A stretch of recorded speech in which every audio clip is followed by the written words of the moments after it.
Muy buenos días, chicos, reciban un cordial saludo a nombre de la institución educativa particular La Católica. Vamos a continuar con el curso de literatura. El día de hoy vamos a trabajar el tema 7, que lleva como título El siglo de oro español, lírica y narrativa. Está dirigido a los alumnos del quinto año de secundaria. Bien, lo primero que tenemos que reconocer es a qué llamamos siglo de oro, ¿sí?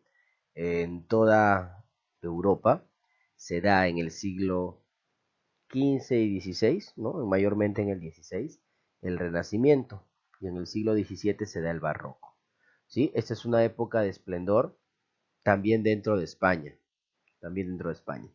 Lo que sucede es lo siguiente, en toda Europa se da el Renacimiento y el Barroco, ¿verdad? Estos movimientos también se dan propiamente en España. Sin embargo, en España, a diferencia del resto de Europa, tuvo un apogeo cultural muy alto, ¿no? Que duró el siglo XVI y el siglo XVII. Fue lo que duró este apogeo. Es por ello que a este tiempo de esplendor en España en cuanto a la literatura se le llamó siglo de oro español. El siglo de oro español está marcado por distintas escuelas, es decir, distintos estilos, distintas formas de escribir literatura, ¿sí? Tanto en la parte del Renacimiento como también en la parte del Barroco. Vamos a conocer superficialmente, de manera rápida, algunas características de estas escuelas. La primera es la escuela italiana, ¿no? Como su mismo nombre pues lo dice, proviene o tiene sus raíces en Italia. Sin embargo, coge muchísima fuerza en España. Dice la poesía bucólica o pastoril, ¿sí? La poesía de carácter bucólico tiene que ver con aquella poesía que menciona ambientes pastoriles o los personajes simplemente son pastores, ¿sí? Pinta la vida y costumbres de los pastores, como dice la primera viñeta. Los temas y ambientes de la poesía pastoril fueron utilizados por primera vez y de manera habitual por Garcilaso de la Vega. Garcilaso de la Vega, pues que escribe 3 églogas, ¿no? Las églogas eran justamente esta poesía bucólica. Como decir 3 poemas, ¿no? Pero estos poemas eran de un tipo determinado. Como eran de un tema pastoril, se les llamaba églogas. Garcilaso de la Vega en total escribe 3 églogas. Bien, tenemos por aquí la escuela salamantina. En esta escuela, el máximo representante, que lo tomemos en imagen incluso, es Fray Luis de León, ¿no? Se opta por el equilibrio entre el contenido y la forma, es conciso y preciso el lenguaje que utiliza. Se da el realismo del pensamiento y se escribe con naturalidad y sencillez. Fray Luis de León buscaba el equilibrio, ¿no? El equilibrar la devoción que tenía, puede haber sido un fraile, pero con lo que lo rodeaba también, el poder plasmarlo en la literatura. Por otro lado, y después de haber visto la escuela salamantina, que era bastante equilibrada, bastante sencilla, aparece pues su antónimo totalmente, que es la escuela sevillana. Es grandilocuente, es decir, es exagerada, ¿no?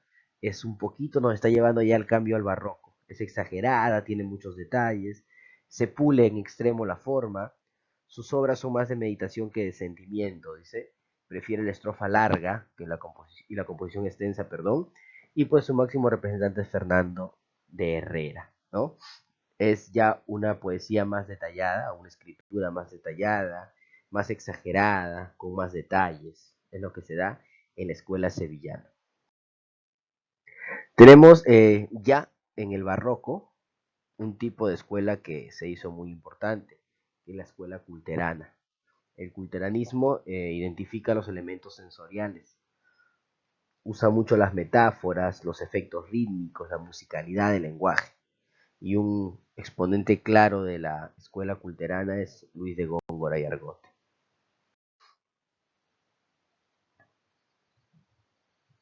En el siglo de oro también se desarrolla lo que es la novela picaresca. ¿Qué es la novela picaresca? Pues la novela picaresca nos narra una serie de incidentes o episodios de la vida de un protagonista.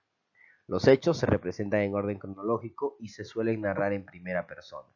El protagonista principal de esta novela picaresca es el antihéroe, ¿no? Si antes el héroe puede ser una persona que peleaba bien, que era bastante fornida, que siempre ganaba de repente. Esta vez no.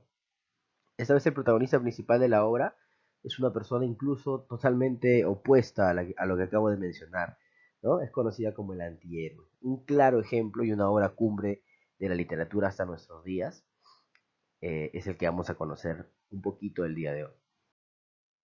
Y me refiero a Lazarillo de Tormes, ¿no? El Lazarillo de Tormes es una obra pues que pertenece al género narrativo. Su especie es la novela picaresca. Fue publicado en 1554, publicada e impresa en estos tres lugares a la vez, en Burgos, en Amberes y Alcalá de Henares.